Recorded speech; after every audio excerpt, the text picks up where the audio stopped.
Hello, everyone. My name is Sean Valcarcel. I'm an instructional designer with CVC at One, and this is my History of Rock and Roll online course. So, welcome.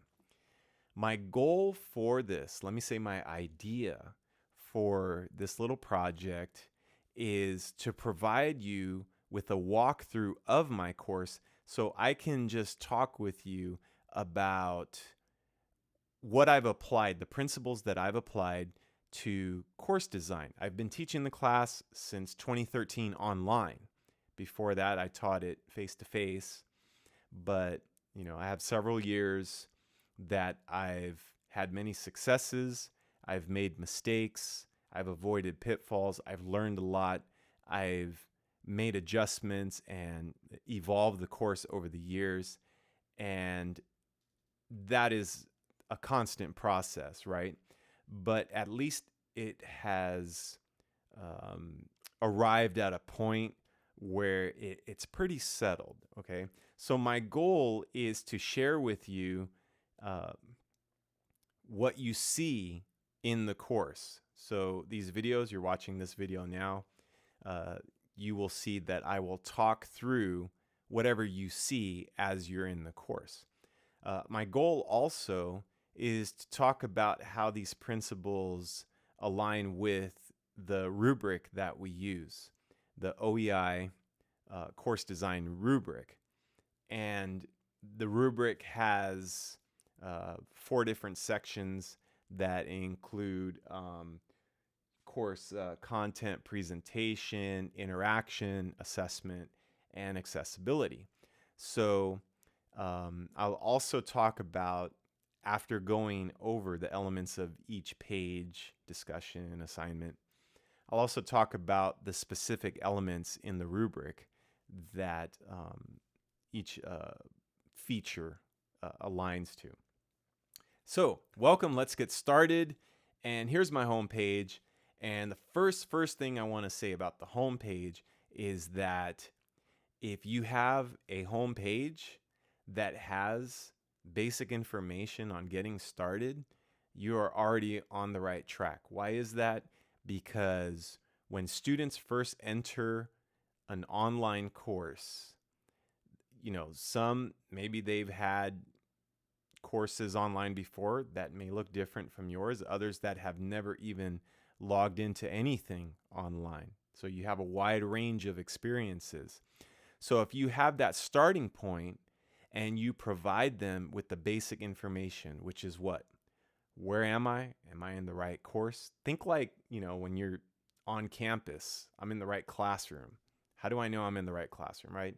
Online, same idea. So you want to know, where am I? Am I in the right place? Who's my instructor? How do I get started? How do I navigate this course? And that's pretty much what a person would like to see. So my homepage has 3 basic sections. It has a welcome section with this video. It has a getting started section. And then it also has a very brief overview calendar of the current semester. So this one, of course, is borrowed from my fall 2020 session. So as you can see, the page itself, it has a banner at the top, which is something that I created, but essentially I exported it as an image. So all I did was bring in an image. And then with the text, you'll see that the 3 sections have these headings. So I used the rich content editor. So if you go into a page that you're creating, you click the edit button, you will see that editor, and that editor will have different functions, one of those being that you can assign headings. So I didn't go in and just change the font size. I actually selected heading 2 for the welcome heading, the getting started heading, and the fall 2020 heading. So heading 2s are because the title of the page itself is heading 1. So I follow the hierarchical order, and that does two things. It gives visually a way to break the page up, to break up the page visually so that those 3 sections are clear visually. And then secondly, students that are depending on a screen reader to read back to them all the information on the page, it allows the screen reader to navigate for the student. There's 3 sections to this page. Welcome, getting started, fall 2020. So there's a little bit on the whole idea of making your pages accessible as well. So the welcome section, it has my hello, my name is Sean, and a little bit about me. I invite you to watch my video. So right away, I want students to feel welcome. I want students to feel like, okay, I can take a deep breath. I know where I'm at. I'm in history, rock and roll. The name sounds familiar. Sean Valcarcel. That was when I was enrolling into the class. And then they can scroll down to the bottom and see, okay, there's a little bit of the calendar.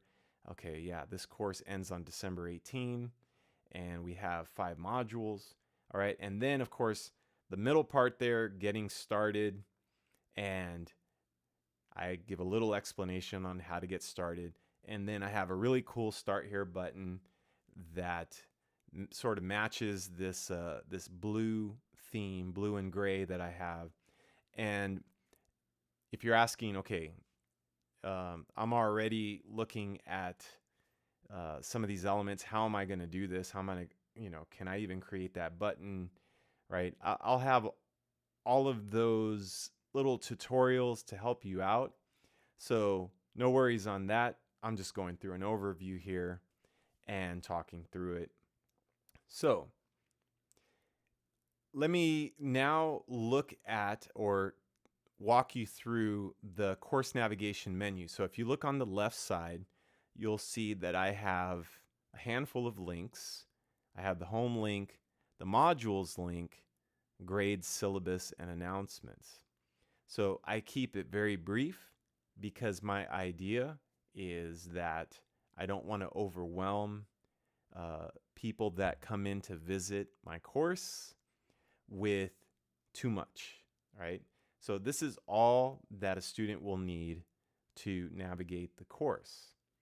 So later on, I'll talk about in another video about the modules area, and that's where all the content of the course is. Last thing, you'll see that I have a recent announcement that I just opted to show on my homepage. I don't have to have it show on the homepage, but just to let you know that that's an option. And you can hide announcements, or you can show one or more recent announcements, and you can do that all in the settings section. So I want to wrap up this introduction to my homepage with talking about how it aligns to the course rubric. So in section A, content presentation, A4 is course navigation. So essentially, I'm providing them with how to navigate the course by knowing the name of the course, knowing who the instructor is, and how to get started. And the course navigation menu is set up to only show learners the links that they need to see. And that's A4, course navigation. A6, page level chunking, that's what it's known as. That's breaking up the page using proper headings and providing that space in between elements so that the page itself is not cluttered. A7, effective use of the course management tools, the CMS tools, course management system. And that is, I'm using the navigation menu in this case. I'm using the headings and the text to type in. Very basic there. A8 is effective use of multimedia. I dropped in a video to help students get a visual and audio, a narrative, right? So I also have A9 instructions. I'm already instructing them, especially in the getting started section. This is how you start in the course, okay? Let's see. And then going into the B section on interaction, I have included regular effective contact, B2, by basically communicating with them right away. And the video that I put in at the beginning of a semester is actually a video that I create on that first day. So I don't use recycled videos. So there you have it. And that's the opening to this course. And we will continue. And I will see you all on the other side.